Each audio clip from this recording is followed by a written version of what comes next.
వరుస పరాజయాలతో సతమతమవుతున్న young hero Nitin ఈసారి ఎలాగైనా హిట్ కొట్టాలని పట్టుదలతో ఉన్నారు.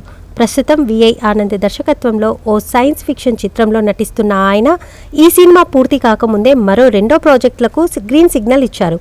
ఆయ్ చిత్ర దర్శకుడు అంజీతో తన సొంత సంస్థ శ్రేష్ఠ్ మూవీస్ బ్యానర్లో ఒక సినిమాను జులై నుండి పట్టాలెక్కించనున్నారు.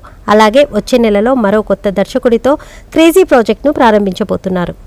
టాలీవుడ్ హీరో నితిన్ ప్రస్తుతం తన కెరియర్లో అత్యంత కీలకమైన దశలో ఉన్నారు. ఒకప్పుడు వరుస విజయాలతో దూసుకుపోయిన ఆయన గత కొంతకాలంగా బాక్సాఫీస్ వద్ద ఆశించిన స్థాయిలో మెప్పించలేకపోతున్నారు. చెక్, రంగ్ దే, మాస్ట్రో, మాచర్ల నియోజకవర్గం, ఎక్స్ట్రాడినరీ మ్యాన్ వంటి చిత్రాలతో నితిన్ వరుసగా పరాజయాలను చవిచూశాడు. గతేడాది వచ్చిన తమ్ముడు, రాబిన్హుడ్ వంటి సినిమాలపై భారీ అంచనాలు ఉన్నప్పటికీ డిజాస్టర్లుగా మారి ఆయన మార్కెట్పై ప్రభావం చూపాయి.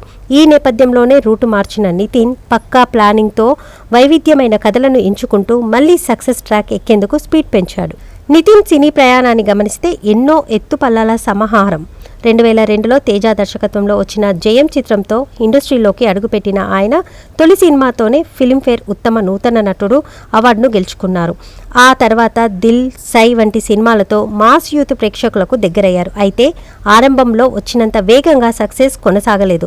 వరుస ఫ్లాప్లతో సతమతమవుతున్న సమయంలో 2012లో వచ్చిన ఇష్క్ సినిమా నితిన్ని ఒక ఊపిరినిచ్చింది.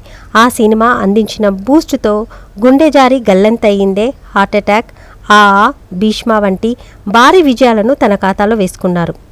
ముఖ్యంగా త్రివిక్రమ్ శ్రీనివాస్ దర్శకత్వంలో వచ్చిన నితిన్ కెరీర్లో మైలురాయిగా నిలిచింది. అలాగే 2020లో వచ్చిన భీష్మ అయినా బాక్సాఫీస్ స్టామినాను మరోసారి నిరూపించింది.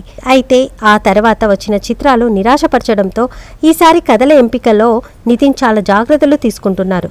రెగ్యులర్ కమర్షియల్ ఫార్మాట్ను భిన్నంగా కొత్త తరహా కథాంశాలను నమ్ముకొని ముందుకు సాగుతున్నారు. ప్రస్తుతం చేతిలో ఉన్న 3 సినిమాలు నితిన్ను మళ్లీ తన కెరియర్ నిలబెడతాయని ఆయన అభిమానులు గట్టిగా నమ్ముతున్నారు.